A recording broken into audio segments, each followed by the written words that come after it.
മലയാള സിനിമയിലെ നിരവധി ഹിറ്റുകളുടെ ഭാഗമായ ഒരു നടനുണ്ട്. പോലീസ് കുപ്പായം അഴിച്ചുവെച്ച് സിനിമാ മോഹം തേടിയിറങ്ങിയപ്പോൾ വന്നു ചേർന്നത് നിരവധി അവസരങ്ങളാണ്. ഗ്രേറ്റ് ഫാദർ, മിഖായേൽ തുടങ്ങിയ സിനിമകളിലൂടെ ശ്രദ്ധിക്കപ്പെട്ട താരമെന്ന DSCയുടെ കളങ്കാവൽ അടക്കമുള്ള ഹിറ്റ് ചിത്രങ്ങളിൽ കേന്ദ്ര കഥാപാത്രങ്ങളെയാണ് അവതരിപ്പിച്ചിരിക്കുന്നത്. അങ്ങനെ അഭിനയ മോഹം ഗൗരവമായി കണ്ടു തുടങ്ങിയ ജിബിൻ ഗോപിനാഥാണ് ഇന്ന് സിനിമാ തട്ടകത്തിലെ അതിഥി. നമസ്കാരം സർ. ഈ ലോക്ക്ഡൗൺ കാലത്ത് കുട്ടൻപിള്ളയായി കേരള പോലീസിന്റെ യൂട്യൂബിൽ കണ്ട ആളിനെ പിന്നെ ഒരു ഇടവേളയ്ക്ക് കാണുന്നില്ലായിരുന്നു. പിന്നെ കാണുന്നത് സിനിമയിലേക്കാണ്. അതെ അതെ അത് ഇപ്പോൾ എല്ലാവരും വീട്ടിലിരുന്ന സമയമാണ് ഈ ലോക്ക്ഡൗൺ എന്ന് പറയുന്നത്. ആ സമയത്ത് നമ്മുടെ സോഷ്യൽ മീഡിയ സെല്ലിൻ്റെ ഭാഗമായിട്ട് കേരള പോലീസിൻ്റെ സോഷ്യൽ മീഡിയ സെല്ലിൻ്റെ ഭാഗമായിട്ട് കുറേ നല്ല അവയർനെസ് വീഡിയോയുടെ ഭാഗമായിട്ട് പറ്റിയിട്ടുണ്ടായിരുന്നു. അപ്പോൾ വീട്ടിലിരുന്ന ആൾക്കാരെല്ലാവരും യൂട്യൂബ് ഉപയോഗിച്ചിരുന്ന എല്ലാവർക്കും നമ്മുടെ ഒരു ലുക്കൊക്കെ അത്യാവശ്യം ഫെമിലിയറായിട്ട് കിട്ടി. അത് കഴിഞ്ഞിട്ട് ഒരു ഫോൺ പേ എന്ന് പറയുന്ന ഒരു പാൻ ഇന്ത്യൻ ആഡ് ചെയ്തു. ദുൽഖറും സമന്തയായിരുന്നു കൂടെ. അപ്പോൾ അത് നല്ല രീതിയിൽ റീച്ചായി. അപ്പോൾ ഇതൊക്കെ സിനിമയിലേക്ക് കുറച്ച് നല്ല വേഷങ്ങളിലേക്ക് ക്ഷണിക്കാനുള്ളൊരു കാരണമായിട്ട് കിട്ടുകയുണ്ടായത്. ഇവിടെ നിന്നാണോ ഈ അഭിനയ മോഹം തുടങ്ങുന്നത്, അതോ നേരത്തെ ചെറുപ്പത്തിലെ തന്നെ അഭിനയം എന്നുള്ളൊരു കാര്യം മുന്നിലേക്കുണ്ടായിരുന്നു? അല്ല, അത് ചെറിയ നാളിൽ നമ്മൾ TV കണ്ടു തുടങ്ങുന്ന സമയം തൊട്ട് തന്നെ ഒരു ആഗ്രഹമായിട്ടുള്ളിൽ കൂടിയതാണ്. പിന്നെ ചെറിയ പ്രായത്തിൽ തന്നെ ഒരു 7-8 വയസ്സ് മുതൽ തന്നെ ഓഡിഷൻസിലെല്ലാം പങ്കെടുത്ത് തുടങ്ങിയിരുന്നു. പിന്നെ ഞാൻ പഠിച്ചത് കോഴിക്കോട് ഗവൺമെൻറ് UP സ്കൂളിലാണ്. അത് കഴിഞ്ഞ് എൻ്റെ ഹൈസ്കൂൾ വിദ്യാഭ്യാസം പോത്തങ്കോട് LVHS. പിന്നെ ഹയർ സെക്കൻഡറി ഞാൻ പഠിച്ചത് പെരപ്പങ്കോട് ഹയർ സെക്കൻഡറി സ്കൂൾ. അത് കഴിഞ്ഞ് MG കോളേജ്. ഈ 4 വിദ്യാഭ്യാസ സ്ഥാപനങ്ങൾ എൻ്റെ നല്ല രീതിയിൽ ഒരു അഭിനേതാവെന്നുള്ളതില്ല, അല്ലെങ്കിൽ അവിടെയുള്ള സ്റ്റേജുകളായിരുന്നു കൂടുതലും എനിക്ക് എല്ലാവരുടെയും മുന്നിലേക്ക് ഈ ഓരോ പരിപാടിയായിട്ട് വരാനുള്ളൊരു ധൈര്യം തന്നത് ഈ 4 എൻ്റെ വിദ്യാഭ്യാസ സ്ഥാപനങ്ങൾ തന്നെയായിരുന്നു പറയാതിരിക്കുമില്ല. ഇവിടേക്കുള്ള നാടകമെന്നോ അല്ലെങ്കിൽ വേറെ എന്തെങ്കിലും പരിപാടി എന്നുള്ള വ്യത്യാസമൊന്നും ഇല്ലായിരുന്നു. നമ്മളെവിടെ എന്ത് കിട്ടിയാലും കയറി ചെയ്യാനുള്ളൊരു മൂഡിലായിരുന്നു. അപ്പോൾ അത് കഴിഞ്ഞ് ഡിഗ്രി വിദ്യാഭ്യാസമൊക്കെ കഴിഞ്ഞ് നേരെ കുറേ ജൂനിയർ ആക്ടറായിട്ട് MG കോളേജ് പഠിക്കുന്ന സമയത്ത് പോയി. അങ്ങനെ കുറേ പരിചയങ്ങളുണ്ടാവുന്നു. ഇങ്ങനെയൊക്കെ തന്നെയായിരുന്നു തുടക്കം. ഇങ്ങനെ നമ്മൾ മലയാളികളെ സംബന്ധിച്ചിടത്തോളം എല്ലാവരും എന്നല്ല, എന്നാൽ പോലും ഒരു സുരക്ഷിതമായൊരു ജോലി കിട്ടിയാൽ പിന്നെ ആ ജോലിയിലൂടെ തന്നെ മുന്നോട്ട് പോകാൻ ആഗ്രഹിക്കുന്നവരാണ്. അവിടെ നിന്നാണ് ഈ പോലീസ് എന്നുള്ള ഈ പറയുന്ന ഒരു സുരക്ഷിതമായൊരു ജോലി വിട്ട് ആ ജോലിയിൽ നിന്ന് ഇറങ്ങി സിനിമാ മേഖലയിലേക്ക് ഒരുപക്ഷെ നമുക്ക് അറിയില്ല, ക്ലിക്ക് ആവുമോ എന്നറിയില്ല, ഒരു റിസ്ക് എടുത്ത് തന്നെ ഈ ജോലി ഉപേക്ഷിച്ച് ഇതിലേക്ക് വരുമ്പോൾ അതിന് വരാനുണ്ടായ ഒരു ധൈര്യം, ആ ഒരു ധൈര്യം എവിടെ നിന്നാണ് കിട്ടിയത്? അല്ല, എനിക്ക് പോലീസ് ജോലി എന്ന് പറഞ്ഞാൽ എൻ്റെ ജീവിതം ഈ ഒരു 10-17 കൊല്ലം കൊണ്ടുപോയത് എൻ്റെ ഈ ഒരു ജോലി തന്നെയാണ്. പക്ഷേ ഈ പോലീസിലേക്ക് എത്തുന്ന ഈ 17 കൊല്ലത്തിന് മുന്നേ തന്നെ ഞാൻ സിനിമയ്ക്ക് വേണ്ടി ആഗ്രഹിച്ചിറങ്ങിയ ഒരാളാണ്. അപ്പോൾ സത്യം പറഞ്ഞാൽ എനിക്ക് വലിയൊരു ബാക്കപ്പായിരുന്നു. എനിക്ക് ആ സിനിമയിൽ അവസരം ചോദിച്ച് ചെറിയ ചെറിയ വേഷങ്ങളാണെങ്കിൽ പോലും ചെയ്യുമ്പോൾ ഉള്ള എൻ്റെ ഏറ്റവും വലിയ ധൈര്യം എൻ്റെ ജോലി തന്നെയായിരുന്നു. സോ അപ്പോൾ ഞാൻ തമാശയ്ക്ക് ആയിട്ട് വേണമെങ്കിൽ എടുക്കാൻ, അല്ലാതെ എടുക്കാൻ പറ്റും. കാര്യം ഈ പോലീസിൻ്റെ ഈ നമ്മുടെ സർവീസ് റൂൾസിൽ ആ ബുക്കിൽ ഉള്ള ഏറ്റവും കൂടുതൽ ഞാൻ പഠിച്ചിട്ടുള്ളത് എങ്ങനെ ലീവ് എടുക്കാമെന്നതിനെ പറ്റിയാണ് ഞാൻ ഏറ്റവും കൂടുതൽ പഠിച്ചിട്ടുള്ളത്. അപ്പോൾ അതിലെടുക്കാൻ പറ്റുന്ന മാക്സിമം ലീവുകൾ എടുത്തു. അപ്പോൾ നമുക്ക് തരുന്ന ലീവിനും ഒരു ലിമിറ്റുണ്ട്. ഡിപ്പാർട്ട്മെൻറ്റ് നമുക്ക് തരാൻ പറ്റുന്ന ലീവിനും ഒരു ലിമിറ്റ് വന്നു. അപ്പോൾ അത് മാത്രമല്ല, ചെറിയ അത്യാവശ്യം നല്ല നല്ല വേഷങ്ങളിലേക്ക് നല്ല കോളുകൾ വന്നു. ചെയ്ത വേഷങ്ങളൊക്കെ അത്യാവശ്യം ശ്രദ്ധിക്കപ്പെട്ട് തുടങ്ങുന്നൊരു സമയമായപ്പോഴത്തേക്കും എനിക്ക് കോൺഫിഡൻ്റായി. എനിക്കിവിടെ സിനിമയിൽ എനിക്ക് നല്ല പരിപാടികൾ ചെയ്യാൻ പറ്റും, നല്ലൊരു ആക്ടറായിട്ട് വരാനുള്ളൊരു ധൈര്യം എനിക്ക് സ്വയം വന്നപ്പോഴാണ് ഞാൻ ലോങ് ലീവ് 5 കൊല്ലത്തേക്ക് എടുത്തത്. ഇപ്പോൾ 2 കൊല്ലം കഴിഞ്ഞു. അതുപോലെ തന്നെ കുറച്ച് സിനിമകളുണ്ട് നമുക്ക് സാന്നിധ്യത എടുത്തു പറയുമ്പോൾ 2018, അതുപോലെ തന്നെ വാഴ, കിഷ്കിന്ധകാണ്ഡം, മിന്നൽ മുരളി, കണ്ണൂർ സ്ക്വാഡ്, അങ്ങനെ ഹിറ്റായിട്ടുള്ള ഒരുപിടി ചിത്രങ്ങളുടെ ഭാഗമാകാൻ താങ്കൾക്ക് കഴിഞ്ഞിട്ടുണ്ട് എന്ന് പറയുന്നത് ഏറ്റവും സന്തോഷപ്പെട്ടൊരു കാര്യം തന്നെയാണ്. ഇപ്പോഴത്തെ DSCയുടെ കളങ്കാവൽ എന്നീ നിലവിൽ ഇപ്പോൾ റിലീസ് ചെയ്ത സിനിമകളിലേക്കൊക്കെ എത്തി നിൽക്കുകയാണ്. ഈ ഒരു സിനിമകളൊക്കെ എടുത്തു നോക്കുമ്പോൾ ഏറ്റവും ഇഷ്ടപ്പെട്ട കഥാപാത്രം ഏതിലായിരിക്കും? ഒരുപക്ഷെ ഞാൻ ചൂണ്ടിക്കാണിക്കാതെ പോയ സിനിമകളും ഉണ്ട്. അല്ല, എനിക്ക് ഓരോ സിനിമയും ഓരോ തരത്തിലുള്ളതാണ്. എനിക്ക് അതിലെ ഓരോ കഥാപാത്രവും എനിക്ക് അത്രയും പ്രിയപ്പെട്ടതാണ്. അങ്ങനെ ഏതെങ്കിലും ഒരു ക്യാരക്ടറിനോട് എന്തെങ്കിലും പ്രത്യേകമായിട്ടൊരു ഇഷ്ടമെന്ന് വെച്ചാൽ എല്ലാത്തിനോടും ഒരു പ്രത്യേകമായിട്ടുള്ള ഇഷ്ടമാണ് എനിക്കുള്ളത്. കാര്യം എന്നെ ഇപ്പം എടുത്തു പറഞ്ഞ പേരുകളുള്ള സിനിമകളിലേക്ക് ഡയറക്ടർമാർ എന്നെ വിശ്വസിക്കുകയാണ് ചെയ്തത്. ഇയാൾ ചെയ്താൽ, ഇദ്ദേഹം അല്ലെങ്കിൽ ജിബിൻ ചെയ്താൽ വൃത്തിയായിരിക്കും, അല്ലെങ്കിൽ നന്നായിട്ട് ചെയ്യും എന്നുള്ള ആ ഒരു വിശ്വാസമുണ്ട്. അപ്പോൾ അത് കാത്തു സൂക്ഷിക്കാൻ ഓരോ പടത്തിലും ഞാൻ ശ്രമിച്ചിട്ടുണ്ട്. അപ്പോൾ അതുകൊണ്ട് തന്നെ ഓരോ ഡയറക്ടർമാർക്ക് നമുക്ക് കൊടുക്കാൻ പറ്റുന്ന മാക്സിമം ഔട്ട്പുട്ട് കൊടുത്തിട്ടുണ്ട്. അതുകൊണ്ട് തന്നെ ഓരോ ക്യാരക്ടേഴ്സും എനിക്ക് അത്രയും പ്രിയപ്പെട്ടതാണ്.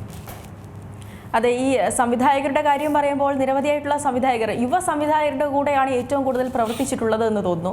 ഈ രാഹുൽ സദാശിവൻ ഇപ്പോഴെത്തി, അതിനു മുൻപ് ബേസിൽ ജോസഫ്, ജൂഡ് ആന്റണി, അങ്ങനെ ഇവരോടൊക്കെയും ഇങ്ങനെ പ്രവർത്തിച്ചിട്ടുള്ളപ്പോൾ ഏറ്റവും കൂടുതൽ കംഫർട്ടായിട്ട് തോന്നിയിട്ടുള്ള ഒരു സംവിധായകനുണ്ടോ? അല്ലെങ്കിൽ ഇവരിൽ നിന്നും അഡാപ്റ്റ് ചെയ്യാൻ ഒത്തിരി കാര്യങ്ങളുണ്ട് അങ്ങനെ തോന്നിയിട്ടുള്ള, അല്ലെങ്കിൽ ഇത്രയും സിസ്റ്റമാറ്റിക്കായി ഈ കാര്യങ്ങൾ കൈകാര്യം ചെയ്യുന്ന സംവിധായകൻ, അങ്ങനെ ഏറ്റവും കൂടുതലായി ക്യാച്ച് ചെയ്തിട്ടുള്ള ഒരു സംവിധായകന്റെ പേര് പറയാൻ പറഞ്ഞാൽ അത് ആരുടെ പേരാകും പറയുക? ഇല്ല, ഓരോ ഡയറക്ടേഴ്സിനും ഓരോ രീതിയാണ്, അല്ലെങ്കിൽ നമ്മളെ ചെയ്യിക്കുന്നതിന് ഓരോ സ്റ്റൈലുണ്ട് അവർക്ക്. അവരുടേതായിട്ടുള്ള ഒരു മേഖലയിൽ അവരെല്ലാവരും കിടിലങ്ങളാണ്.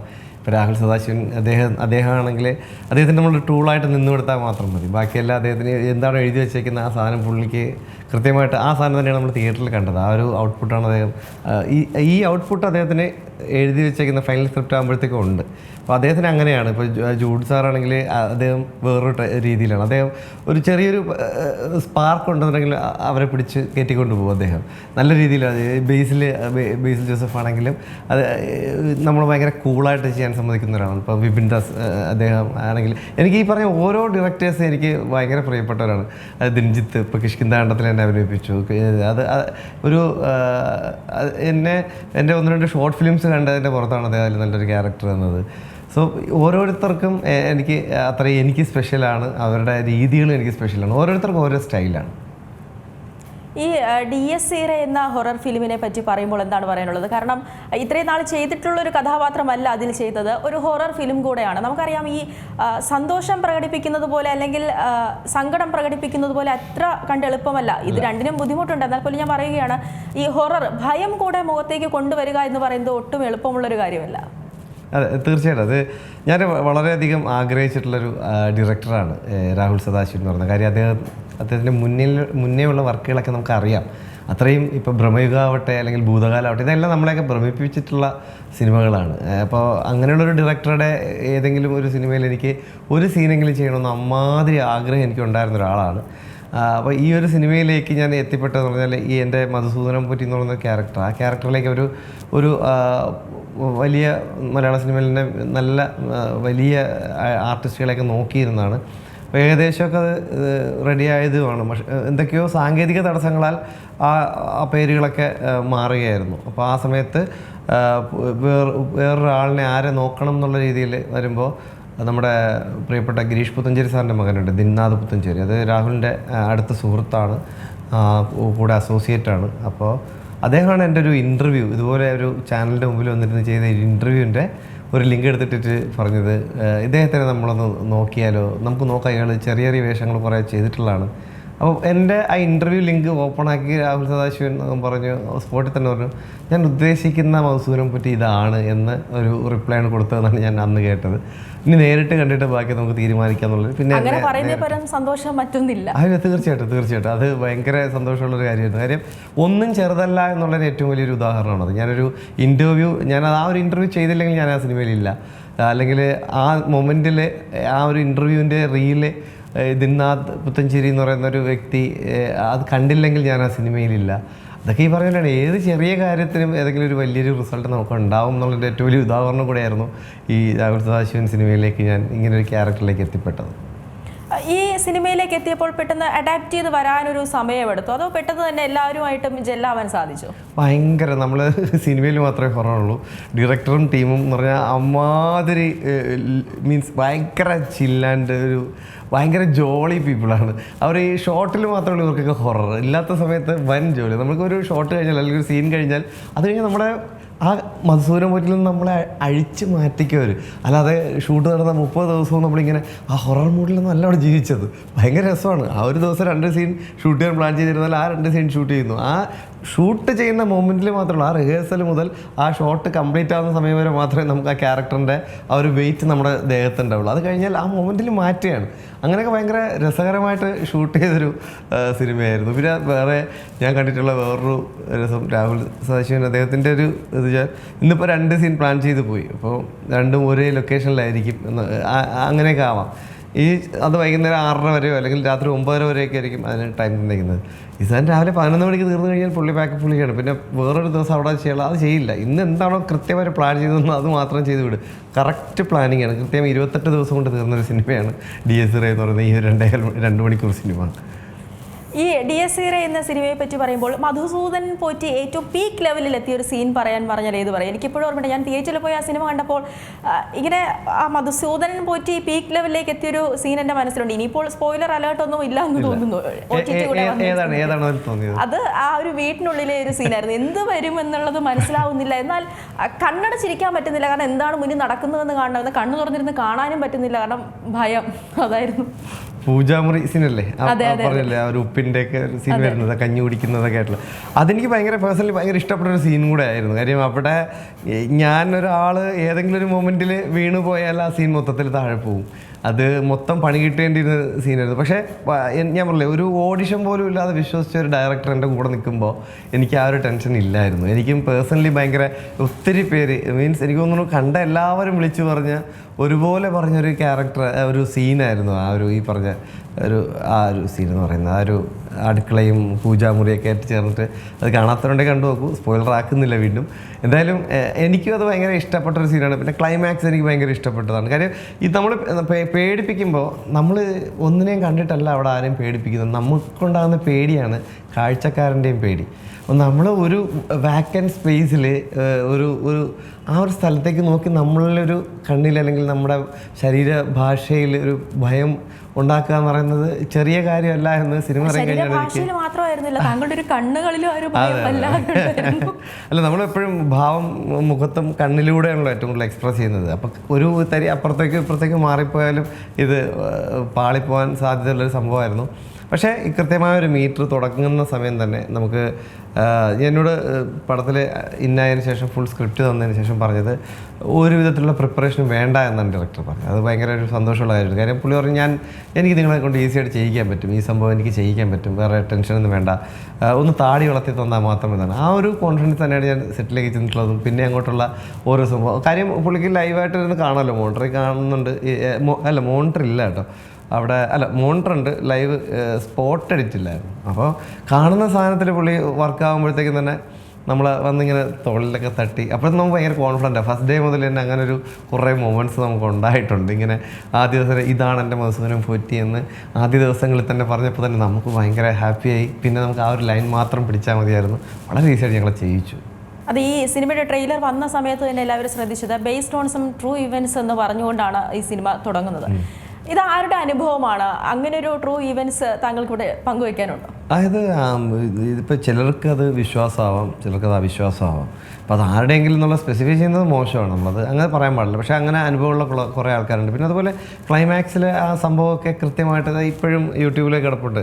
ഇതുപോലെ ഒരു വീട്ടിൽ സംഭവിച്ചതും അതിനെ ബേസിസ് പിന്നെ നാട്ടുകാർ കുറേ നാൾ കഴിഞ്ഞാണ് അറിയുന്നത് അങ്ങനെ ഒരു സംഭവം അവിടെ നടക്കുന്നു എന്നൊക്കെ ഉള്ളത്. ഇതൊക്കെ നടന്നിട്ടുള്ളതാണ്, കേരളത്തിൽ തന്നെ നടന്നിട്ടുള്ള കാര്യങ്ങളാണ്. നമ്മളത് യൂട്യൂബിൽ സെർച്ച് ചെയ്താൽ കിട്ടും. ആ ക്ലൈമാക്സിൽ കാണിക്കുന്ന സംഭവമൊക്കെ അത് പക്ക റിയലായിട്ടുള്ള കാര്യങ്ങളാണ് അതൊക്കെ. ഈ DSRയ്ക്ക് ഒരു തുടർഭാഗത്തിന്റെ ഒരു സൂചന വെച്ചുകൊണ്ടാണ് ആ സിനിമ അവസാനിക്കുന്നത്. അതുണ്ടാകുമെന്ന് കരുതാം. മധുസൂദനൻ പോറ്റിയായി താങ്കളും അതിലേക്ക് ഉണ്ടാകുമെന്നും പ്രതീക്ഷിക്കുന്നു. അല്ല, മധുസൂദനൻ പോറ്റിയിലൂടെയാണല്ലോ പടം അങ്ങനെയാണല്ലോ നിർത്തിയേക്കുന്നത്. ആ ഒരു കണക്ഷൻ കൊടുത്തേക്കുന്നത് അവിടെയാണ്. ആ ചിത്രം തുടങ്ങുന്നത് തന്നെ മധുസൂദനൻ പോറ്റിയുടെ ഫ്രെയിമിൽ നിന്നാണ്. അതെ, തീർച്ചയായിട്ടും അങ്ങനെ തന്നെയാണ്. അതൊരു ഇനി ഇതിന് തുടർച്ച ഉണ്ടാകട്ടെ എന്ന് ഞാനും ആഗ്രഹിക്കുന്നുണ്ട്. അപ്പം ഞാൻ ഡയറക്ടറോട് സംസാരിച്ച് പറഞ്ഞത് സംഭവിച്ചേക്കാം എന്നാണ് അദ്ദേഹം പറഞ്ഞേക്കുന്നത്. സംഭവിക്കട്ടെ, സംഭവിച്ചാൽ മധുസൂദനൻ പോറ്റി ഇതുപോലെ തന്നെ അല്ലെങ്കിൽ ഇതേ രീതിയിലുള്ള ഒരു മധുസൂദനൻ പോറ്റി അവിടെയും കിട്ടട്ടെ എന്ന് ആഗ്രഹിക്കുന്നു. വരട്ടെ. അതെ, ഈ DSR 50 കോടി ക്ലബ്ബൊക്കെ പിന്നിട്ട് പോയി. ഇപ്പോൾ തിയേറ്ററുകളിൽ പ്രദർശനം തുടരുന്ന കളങ്കാവലും ഇതാ 50 കോടി പിന്നിട്ടിട്ടുണ്ട്. അങ്ങനെ നിരവധി വിജയ ചിത്രങ്ങളുടെ ഭാഗമാകാൻ സാധിക്കുന്നുണ്ട്. അടുപ്പിച്ച് തന്നെ വിജയ ചിത്രങ്ങൾ കിട്ടുന്നത് വളരെയധികം സന്തോഷമുള്ളൊരു കാര്യം തന്നെയാണ്. അതിൽ ഈ മമ്മൂട്ടിക്കും വിനായകനും ഒക്കെ ഒപ്പമുള്ളൊരു അഭിനയം, ഇവർക്കൊപ്പമുള്ള താങ്കളുടെ ആദ്യത്തെ സിനിമയായിരുന്നില്ലേ കളങ്കാവൽ? അല്ല, വിനായക ചേട്ടനോടൊപ്പം ആദ്യത്തെ ആയിരുന്നു. മമ്മൂട്ടി സാറിനോടൊപ്പം കണ്ണൂർ സ്ക്വാഡ്. അതെ, 4 പടം ഞാൻ ചെയ്തിട്ടുണ്ട്. ഞാൻ ഗ്രേറ്റ് ഫാദർ ചെയ്തു, 1 എന്ന് പറയുന്ന സിനിമ ചെയ്തു. പക്ഷേ ഇതിലൊക്കെ വളരെ ചെറിയ ഒരു സീനൊക്കെയാണ് ചെയ്തിട്ടുള്ളത്. കണ്ണൂർ സ്ക്വാഡാണ് ലേറ്റസ്റ്റ് ആയിട്ട് സാറിനോടൊപ്പം ഈ പടത്തിന് മുന്നേ ചെയ്തത്. ആ ഒരു ഓർമ്മയിലാണ് സാറാണ് ഈ സിനിമയിലേക്ക് ഒരു വലിയ വേഷത്തിലേക്ക് വെച്ചത്. ഈ കണ്ണൂർ സ്ക്വാഡിലെ ആ ഒരൊറ്റ സീനാണ്. അതാണ് ഞാൻ നേരത്തെ പറഞ്ഞത്, ഒന്നും ചെറുതല്ല, ഒരു സീനും ചെറുതല്ല എന്നുള്ളതിൻ്റെ ഏറ്റവും വലിയ ഉദാഹരണമാണ് എനിക്ക് ആ കണ്ണൂർ സ്ക്വാഡിൽ ഒരു സീൻ ചെയ്തത് സാറിൻ്റെ ഓർമ്മയിൽ വരുന്നതും ഈ സാറിനോടൊപ്പം ചെയ്ത ഒരു ഓർമ്മയിൽ സാറ് ഈ സിനിമയിലേക്ക് എന്നെ സജസ്റ്റ് ചെയ്തതും. അതൊക്കെ അത് ഭയങ്കര അനുഭവമാണ്. കാര്യം ഞാനന്ന് കണ്ണൂർ സ്ക്വാഡ് ചെയ്യുന്ന സമയത്ത് അതിൽ അദ്ദേഹത്തിനോടൊപ്പം ഒരു 3 പേര് കൂടെയുണ്ട്. അസീസിക്ക, റോണി, ശബരി, ഇവർ 3 പേരും. അപ്പോൾ അവർ 10-100ഓളം ദിവസം അവർ ഒരുമിച്ചാണ് ആ ഷൂട്ടൊക്കെ നടക്കുന്നത്. എനിക്ക് ഒറ്റ ദിവസം ഉണ്ടായിരുന്നുള്ളൂ. അപ്പം ഞാൻ ഭയങ്കരമായിട്ട് ഞാൻ ഒരു എന്താണ് അമ്മാതിരി ഞാൻ അത്രയ്ക്കും ഒരു അത്യാഗ്രഹത്തോടെ ഞാൻ അവിടെ നിന്ന് ഇങ്ങനെ ഇത് മമ്മൂട്ടി സാറിൻ്റെ അടുത്ത് നിന്ന് ഇങ്ങനെ ആഗ്രഹിച്ചിട്ടുണ്ട്. ഒരു സിനിമയിലിരുന്ന് അദ്ദേഹത്തോടൊപ്പം കുറേ ദിവസം അങ്ങനെ സ്പെൻഡ് ചെയ്ത് പോകാൻ പറ്റുന്ന രീതിയിലൊരു ക്യാരക്ടർ കിട്ടിയെങ്കിലെന്ന് ആഗ്രഹിച്ചു. അധികം താമസിക്കാതെ തന്നെ നമുക്കതിനൊരു ഭാഗ്യം ഉണ്ടായി. അത് സാറിൻ്റെ തന്നെ പ്രൊഡക്ഷനിൽ സാറ് തന്നെ വിളിച്ച് തന്നപ്പോൾ അത് ഭീകരമായ എനിക്കൊരു സന്തോഷമാണ് ഉണ്ടാക്കിയത്.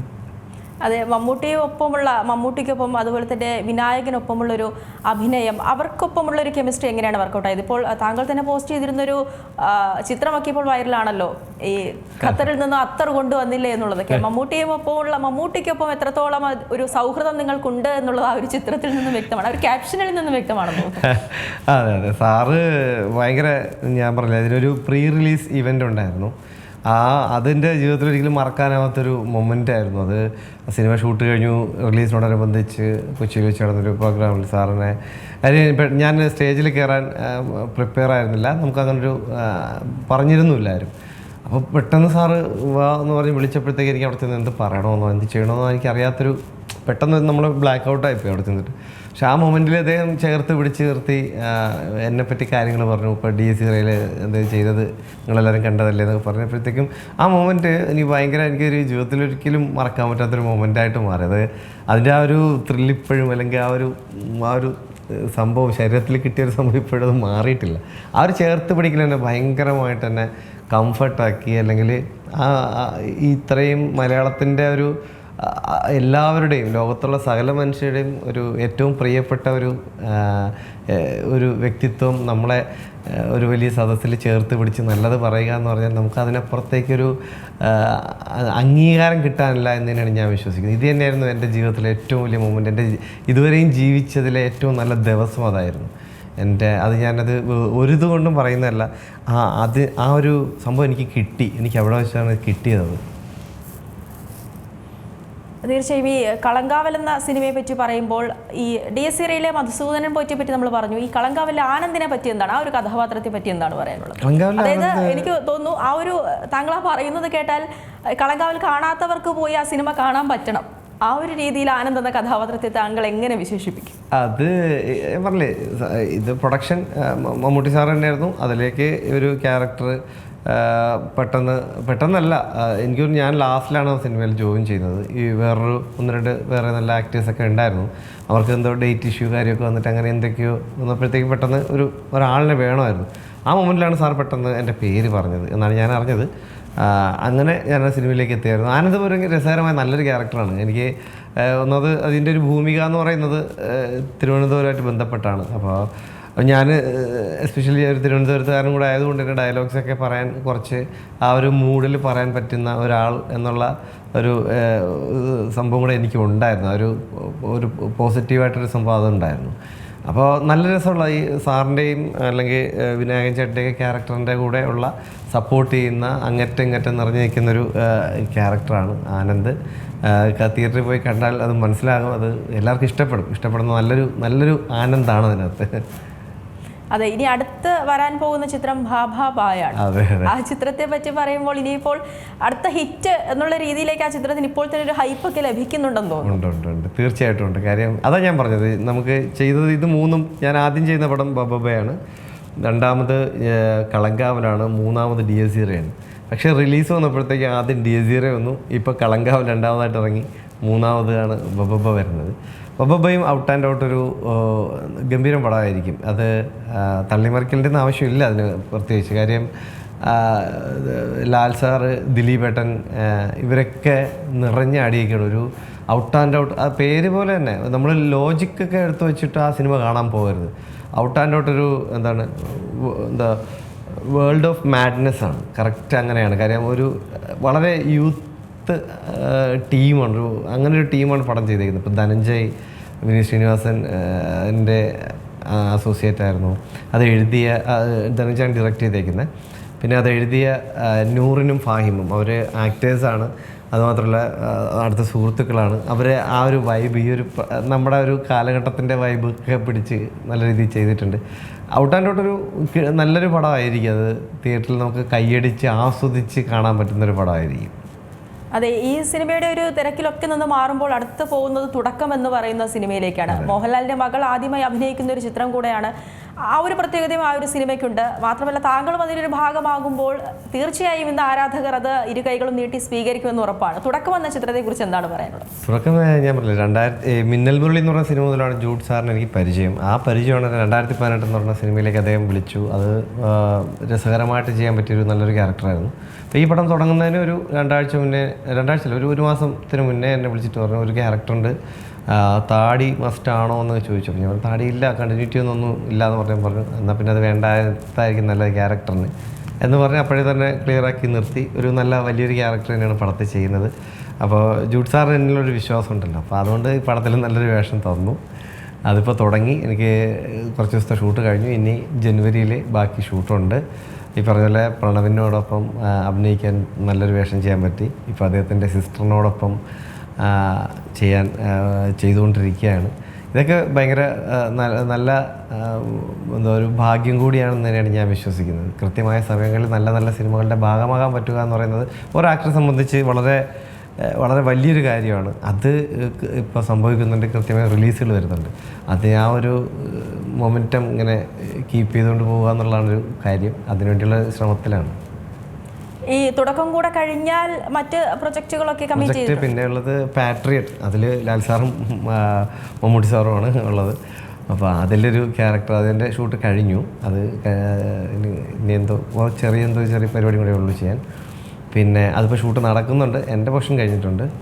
പിന്നെ വേറെ ഉള്ളത് ഇറങ്ങാനായിട്ടാണെങ്കിൽ നമ്മുടെ അരുൺലാൽ രാമചന്ദ്രൻ, അദ്ദേഹത്തിൻ്റെ സുഖമാണ് എന്ന് പറഞ്ഞൊരു പടമുണ്ട്. അത് നമ്മുടെ മാത്യു ആണ് നായകനായിട്ട് വരുന്നത്. പിന്നെ എൻ്റെ സുനിൽ ഇബ്രാഹിം സാറിൻ്റെ തേർഡ് മർഡർ എന്ന് പറയുന്ന പടം, അത് ഉടൻ തന്നെ റിലീസാകുമെന്ന് പ്രതീക്ഷിക്കുന്നുണ്ട്. പിന്നെ ഒരു 3-4 പടങ്ങൾ കൂടി. പിന്നെ ഈസ്റ്റ് കോസ്റ്റ് വിജയൻ സാറിൻ്റെ ഭീഷ്മർ എന്ന് പറയുന്ന സിനിമയുണ്ട്. അപ്പോൾ അങ്ങനെ ഒരു 4-5 പടങ്ങൾ. പിന്നെ വാഴ 2 ചെയ്തു. ഞങ്ങളെ ഏറ്റവും പ്രിയപ്പെട്ട വാഴ, അതിൻ്റെ 2ലേക്കും വിളിച്ചിരുന്നു. അപ്പോൾ വാഴ 2 അഭിനയിച്ചിട്ടുണ്ട്. ഇതൊക്കെയാണ് ഇനി ഇറങ്ങാനുള്ള സിനിമകൾ. ഇതൊക്കെ നല്ല നല്ല വിജയങ്ങളാകുമെന്ന് തന്നെ പ്രതീക്ഷിക്കുന്നുണ്ട്. നല്ല നല്ല ക്യാരക്ടറുകളാണ് ചെയ്തിരിക്കുന്നത്. തീർച്ചയായും കുറച്ചധികം ഒരുപിടി ചിത്രങ്ങൾ തന്നെ ഇപ്പോൾ കയ്യിലുണ്ട്. ഞാനൊരു കാര്യം കൂടെ ചോദിക്കുകയാണ്. ഈ പോലീസിൽ നിന്നും ഈ സിനിമയിലേക്കൊക്കെ പോകുമ്പോൾ കുടുംബത്തിൻ്റെ ഭാഗത്തു നിന്നും ലഭിച്ച ഒരു സപ്പോർട്ട് അത് എത്രത്തോളം ഉണ്ടായിരുന്നു? അതൊന്നും അങ്ങനെ ഒരിക്കലും ഇത് ചെയ്യരുത് എന്ന് പറഞ്ഞ്, അല്ലെങ്കിൽ ജോലി കളഞ്ഞിട്ട് ഇതിനുവേണ്ടി ഇറങ്ങരുതെന്ന് ആരും എൻ്റെ വീട്ടിൽ ആരും തന്നെ പറഞ്ഞിട്ടില്ല. ഒരിക്കലും ലീവ് എടുത്തതിനെ ആരും കുറ്റം പറഞ്ഞിട്ടില്ല. എനിക്ക് ചെറിയ എൻ്റെ അത് പറയുകയാണെങ്കിൽ കുഞ്ഞുനാളിൽ ഞാൻ ആദ്യത്തെ ഓഡീഷന് പോകുമ്പോൾ അച്ഛനൊരു കുഞ്ഞു കടയൊക്കെയാണുള്ളത്. അപ്പോൾ ആ ഒരു കട അടച്ചിട്ടിട്ട് വരാൻ പറ്റില്ല എന്ന് പറയാത്ത ഒരു മൊമെൻ്റാണ് എനിക്ക് ആദ്യമായിട്ട് കിട്ടുന്നത്. അപ്പോൾ അവിടെ നിന്ന് എനിക്ക് മനസ്സിലായി എൻ്റെ കുടുംബം എന്നെ എങ്ങനെ സപ്പോർട്ട് ചെയ്യുന്നു എന്നുള്ളത്. എന്താണെന്നോ ഏതാണെന്നോ പോലും പറയാതെ അവരെന്നെ അന്ന് ഒരു ദിവസത്തെ എൻ്റെ അച്ഛൻ്റെ കച്ചവടം മുടക്കിയിട്ട് അച്ഛൻ എന്നെ അന്ന് ഓഡീഷന് കൊണ്ടുപോയിട്ടുണ്ട് എന്നുണ്ടെങ്കിൽ എനിക്ക് അവിടെ നിന്ന് കിട്ടിയ ഊർജ്ജം തന്നെയാണ് ഇന്ന് വരെ എൻ്റെ കൂടെയുള്ള എൻ്റെ കുടുംബാംഗങ്ങളെ ഓരോരുത്തരും എന്നെ സപ്പോർട്ട് ചെയ്തിട്ടുള്ളത്. അങ്ങനെ തന്നെയാണ്. തീർച്ചയായും എന്തായാലും സിനിമാ ജീവിതം തന്നെ അങ്ങോട്ട് മുന്നോട്ട് കൊണ്ടുപോകാൻ തന്നെയാണോ തീരുമാനം? തീർച്ചയായും ഇത്രയും ഹിറ്റുകളൊക്കെ ലഭിക്കുമ്പോൾ ആ ഒരു ചോദ്യത്തിൻ്റെ പ്രസക്തി പോലും അവിടെ ഇല്ല എന്ന് എനിക്ക് തോന്നുന്നുണ്ട്.